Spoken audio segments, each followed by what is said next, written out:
prompt was name something that happened that changed your mind about something, changed your perspective.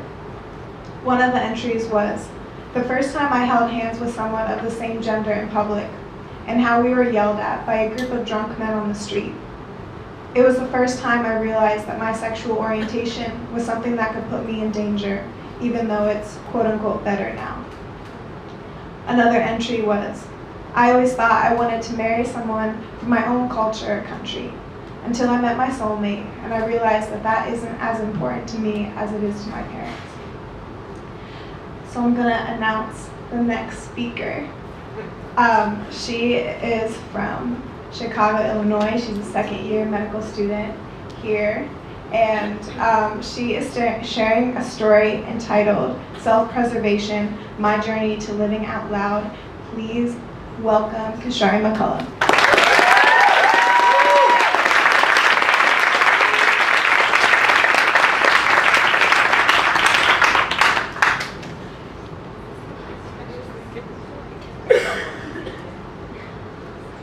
Hi.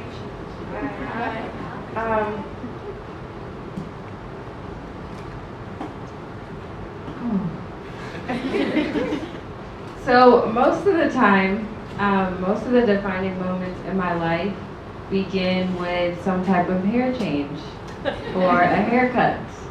Out of my 23 years of life, there have been a total of 3. That sounds kind of weird saying that out loud, that I'm 23, because I fluctuate between feeling like and thinking like I'm 3 and 53. But we're only going to talk about 2 of those today. The second hair change started between my junior and senior year of undergrad.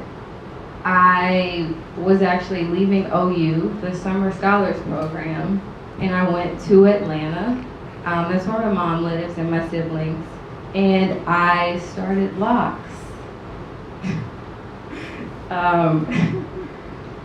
I always tell people that the reason I started locks was because I just knew I wanted the look. I knew that I would wait until I was older and done playing with my hair, because it's a pretty permanent hairstyle. But I just wanted locks. That's kind of the story that I give people. But the 2 reasons that I actually started locks are as follows. The first one is that my hair was a political statement. White America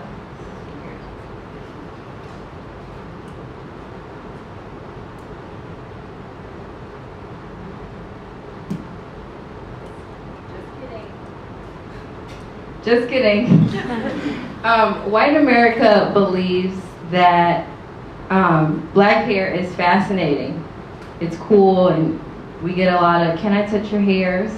But it's also disgusting at the same time. But specifically, people who have locks are deemed as unclean, unkept, dirty.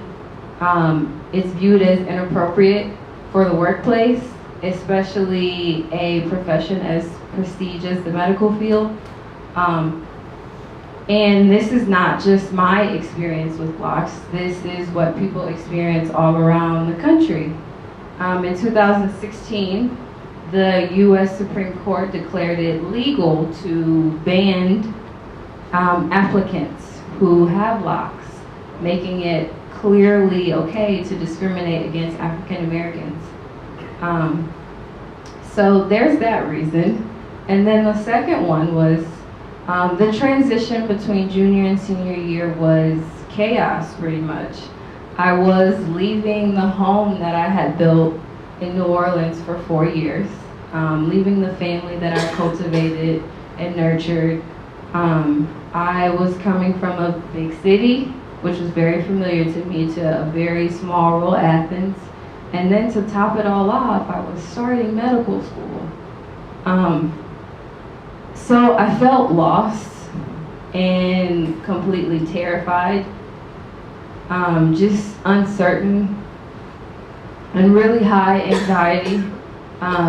And I thought that the hair would push me into a deeper spiritual journey, to create a more stable place within myself, to create a home within me.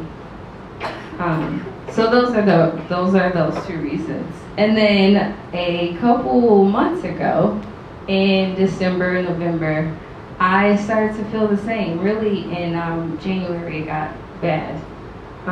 Just moving from non-board time to starting board studying. It was real winter time, and so there was no sunlight. Just things got pretty real. And then in a couple months, I'll be leaving here and moving somewhere else. So a lot of fear. I felt lost again. And oftentimes when things are out of control externally, I grab hold of control where I can, and that's often my hair. So this time, I was just in a deep depression the week that I decided to do this. I think the depression was probably the peak of everything. Anxiety was already high, and just everything was a mess. And I just didn't feel like myself. So I woke up on Monday morning. This was MLK Day. And I literally cut every lock out of my hair. I cut one by one. And then the next day I went and got a haircut. But it was freeing. Not just the physical weight of the hair leaving my head, but realizing that I didn't have to attach so much to my hair, and relinquishing that me trying to control things, pretty much. I don't make New Year's resolutions because I believe that whatever I'm supposed to experience and grow from, God and the universe will bring that to me, and I'll just be forced to grow from that experience. But I think that this year, now I know, will be about just gaining a massive confidence in myself and believing in my own abilities, and not necessarily finding or developing my voice, because I already have that. I've been a writer pretty much all of my life, but sharing that with you all and the world. Thank you.